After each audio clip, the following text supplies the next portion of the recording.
দ্বন্দ্ব কিছু নেই, কিন্তু আমরা ওকে বলি নেড়া বাগচি। তুমি কৌস্তব বাগচি, তুমি সিদ্দিকুল্লাহ দাড়ি টেনে ছিঁড়ে নেবে, একটা সিদ্দিকুল্লাহ দাড়ি তুমি টেনে ছিঁড়তে পারো। এতগুলো দাড়িওয়ালা লোক আছে, আমারও এতে দাড়ি কিছু আছে, অল্প আপনাদের থেকে কম কিছু দাড়ি আছে। কতজন দাড়ি ভয় বাঁধা যাবে না, কেন ভয় করব, কাকে ভয় করব, কোথায় ভয় করব, আমাকে ভয় করতে হবে কেন? আমিও যেমন, তুমি পুলিশ তুমিও তেমন, মুখ্যমন্ত্রী তুমিও তেমন, প্রধানমন্ত্রী তুমিও তেমন, তাহলে কাকে ভয় করব? আত্মরক্ষার অধিকার সংবিধান আপনাকে দিয়েছে, আত্মরক্ষার অধিকার আইন আপনাকে দিয়েছে। পুলিশ বলেও ছাড় নয়, আর দাঙ্গাবাজ শুভেন্দু অধিকারী বলেও ছাড় নয়। তারপর প্রতিদিন আমরা যারা হাইকোর্টে ওকালতি করি, প্রত্যেকটা দিন 35 নম্বর কোর্ট, বিচারপতি তীর্থঙ্কর ঘোষের কোর্ট, ওই কোর্টটা পুলিশের মামলা শুধুমাত্র শোনে।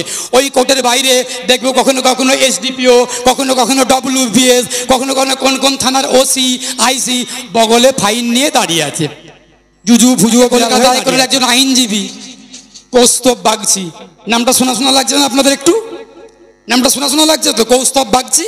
ওকে আমরা বলি নেড়া বাগচি, ওকে আমরা বলি নেড়া বাগচি। যারা হাইকোর্টে সাংবাদিকতা করে ওরা জানে, ওকে আমরা বলি নেড়া বাগচি।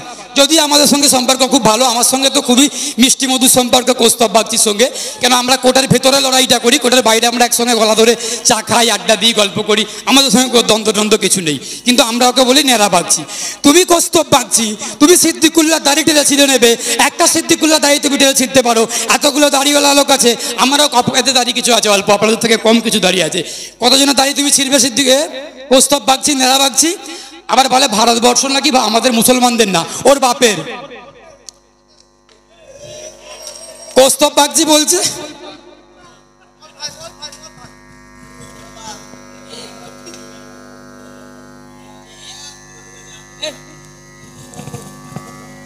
কৌস্তব বাগচি বললেন ভারতবর্ষের মাটি নাকি মুসলমানদের নয়, পাকিস্তান দেখে নিতে। আসলে কৌস্তব বাগচি নিজেই একজন কাঁটা তার পার হয়ে আসা, ওর বাপ ওর মা ওদের বংশ অনুপ্রবেশকারী, বাংলাদেশে অনুপ্রবেশকারী। আমার আপনার শরীরে ভারতীয় রক্ত বইছে, আমার দাদু আপনার দাদু তার দাদু ভারতবর্ষের আদিবাসী বাসস্থান, আদিবাসিন্দা। কৌস্তব বাগচির দাদুর খোঁজ নিয়ে দেখুন, বাংলাদেশের কাঁটা তার পার হয়ে এদেশে অনুপ্রবেশকারী, ওই জন্য মুখে গরম গরম কথা। ভূমিকম্প হলে ভূমিকম্পের তীব্রতা মাপার জন্য রিক্টার স্কেল আছে, প্যারামিটার। আমাদের যখন জ্বর হয়, আমাদের শরীরে তাপমাত্রা মাপা হয় থার্মোমিটার দিয়ে, আর যখন ঝড় হয় বায়ুর গতিবেগ মাপা হয় ব্যারোমিটার দিয়ে। আর কে কত বড় বিজেপি সেটাকে মাপার জন্য প্যারামিটার আছে, দাঙ্গা, ধর্ষণ, খুন, ঘৃণা ভাষণ, হিংসা, এই প্যারামিটার দিয়ে বিজেপিকে মাপা হয়, বিজেপির কে কত বড় নেতা। লোকসভাতে প্রার্থী নেওয়ার জন্য কৌস্তব বাগচি কংগ্রেস থেকে ছেড়ে বিজেপিতে গিয়েছিলেন, টিকিট দেয়নি, 26-এ টিকিট নেওয়ার জন্য গরম গরম কথা বলে বিজেপির নজরে আসার চেষ্টা করছে। তুমি এমএলএ হও আর এমপি হও আর মুখ্যমন্ত্রী হও, কৌস্তব বাগচি, নেড়া বাগচি। তুমি দুটো সিকিউরিটি নিয়ে ঘুরে বেড়াও, তোমার কত বুকের পাটা আছে, তুমি কত মায়ের দুধ খেয়েছো, কত বড় তুমি নেতা হয়েছো, তুমি ফাঁকা মাঠে ঘুরে বেড়াও তো দেখি। কত ধানে কত চাল তখনই বুঝে যাব। আর ওই শুভেন্দু অধিকারী, দাঙ্গাবাজ শুভেন্দু অধিকারী 100টা সিকিউরিটি ফোর্স নিয়ে ঘুরে বেড়াচ্ছে আর বলছে আমি হিন্দু বাঁচাবো, আমি হিন্দু বাঁচাবো, আমি হিন্দু বাঁচাবো, হিন্দু ধর্ম বাঁচাবো। ও নিজেই বাঁচতে পারছে না, আবার হিন্দু ধর্মকে বাঁচাবে। নিজেই 50টা ফোর্স নিয়ে ঘুরে বেড়াচ্ছে, ও আবার হিন্দু ধর্মকে বাঁচাবে। এই লড়াই, এই আন্দোলন হিন্দুদের বিরুদ্ধে নয়, এই লড়াই এই আন্দোলন মন্দিরের বিরুদ্ধে নয়, গির্জার বিরুদ্ধে নয়, হিন্দুদের বিরুদ্ধে নয়, বিজেপির বিরুদ্ধে, বিজেপির অনৈতিক দাবির বিরুদ্ধে, আর স্বৈরাচারী সরকারের বিরুদ্ধে। আর যারা আরএসএসের চামচা, আরএসএসের দালাল, আরএসএসের পোশাক পরে খাঁকি উর্দির মান সম্মানকে ধুলোতে মিশিয়ে দিয়েছে, আবু সিদ্দিকিকে পিটিয়ে পিটিয়ে মেরেছে, আনিস খানকে ছাদ থেকে ফেলে গত কয়েক বছর আগে হাওড়ার আমতাতে আমার আপনার ভাই আনিস খানকে ছাদ থেকে ফেলে পুলিশ খুন করেছে, আবু সিদ্দিকিকে থানার মধ্যে নিয়ে গিয়ে পুলিশ পিটিয়ে মেরেছে। তাহলে সেই পুলিশ খাঁকি পরে আরএসএসের চামচার মতো ব্যবহার করছে। মুর্শিদাবাদে পুলিশ দাঁড়িয়ে আছে, পুলিশের গাড়ি দাউ দাউ করে জ্বলছে। কেন জ্বলতে পারলো? ঘটিয়ারিতে তুমি পুলিশ কেন বাধা দিলে? এখানে তো কেউ গাড়ি জ্বালায়নি, কেউ তো কোনো বাধা দেয়নি, তুমি কেন পুলিশ এখানে বাধা দিতে আসলে? নেতৃত্বর কিছুটা উদ্যোক্তা নিয়েছেন, যারা উদ্যোগী হয়েছেন, হাসানবাবু আছেন, আরও নেতৃত্বরা আছেন, আমি কৃতজ্ঞতা জানাই, সাধুবাদ জানাই যে ওনারা তবু উদ্যোগটা নিয়েছেন।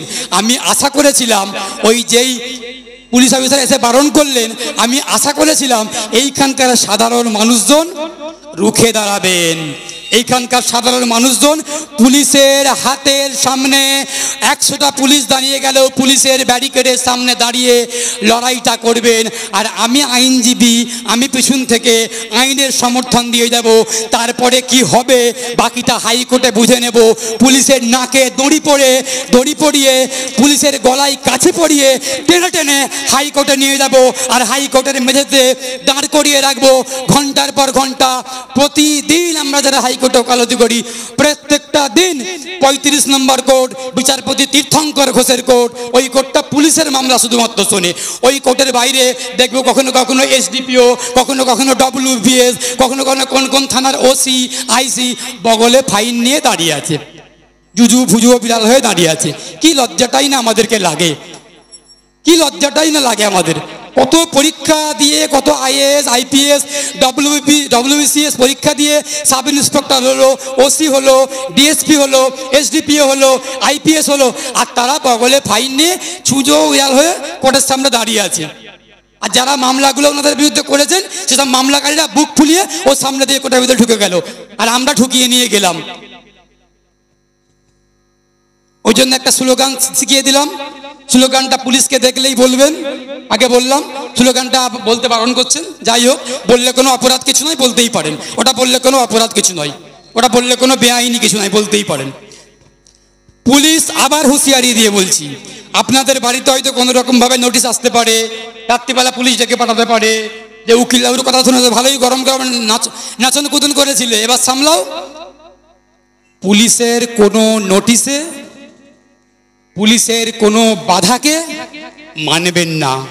পুলিশ যদি 41-এ নোটিশ দেয়, পুলিশকে নোটিশ ধরানোর জন্য আমরা উকিল বাবুরা আছি হাইকোর্টেতে। পুলিশ যদি নোটিশ দেয়, ওই পুলিশকে নোটিশ দেওয়ার জন্য আমরাও আছি। যোগাযোগটা শুধু আমাদের সঙ্গে কোনো না কোনো ভাবে করবেন। অনেক উকিলবাবু আছেন, কোনো না কোনো একটা উকিলবাবুর সঙ্গে যোগাযোগ করবেন। আর যদি কাউকে না পান আমার সঙ্গে করবেন। আগে অন্যদের সঙ্গে যোগাযোগ করবেন, কাউকে যদি না পান তখন আমার সঙ্গে করবেন। তারপরে পুলিশকে কত ধানে কত চাল, তোমার খাকির মর্যাদা, তোমার প্যান্ট খুলে নেবো আইনের দরজায় নিয়ে গিয়ে, তুমি চিন্তা করে রাখো। পুলিশের লাঠি ঝাঁটার কাঠি, পুলিশের লাঠি ঝাঁটার কাঠি, পুলিশের লাঠি ঝাঁটার কাঠি। ঝাঁটার কাঠির যেমন কোনো গুরুত্ব নেই, পুলিশের লাঠির তেমন কোনো গুরুত্ব নেই। পুলিশ যদি বেআইনিভাবে আপনাদেরকে আক্রমণ করে, বাড়িতে যা কিছু থাকবে তাই নিয়ে আত্মরক্ষা করবেন। আত্মরক্ষার অধিকার সংবিধান আপনাকে দিয়েছে, আত্মরক্ষার অধিকার আইন আপনাকে দিয়েছে। পুলিশ বলেও ছাড় নয়, আর দাঙ্গাবাজ শুভেন্দু অধিকারী বলেও ছাড় নয়, কেউ বলে ছাড় নয়। সুতরাং আত্মরক্ষার অধিকার সবাই আছে। এই মানুষগুলোকে যদি সচেতন না করি, মানুষগুলোকে যদি ভরসা না দিই, মানুষগুলো ভয়ে আছে, ভয়ের পরিবেশের মধ্যে আছে, ভয় দেখিয়ে রাখা হয়েছে। এদের ভয়গুলো ভাঙানোর জন্য আমরা আছি। আপনারা ভয়ে ভয়ে থাকেন, আমরা জানি তো। আমাদের চেম্বারে দেখুন মানুষগুলো আসেন, লক্ষ লক্ষ টাকা নিয়ে আসেন, টাকা প্রচুর টাকার মালিক, কিন্তু পুলিশের বিরুদ্ধে লড়াই করতে পারে না। স্করপিওতে গাড়িতে করে, টাটার গাড়িতে করে আসছে, কিন্তু পুলিশের বিরুদ্ধে লড়াইটা লড়তে পারে না।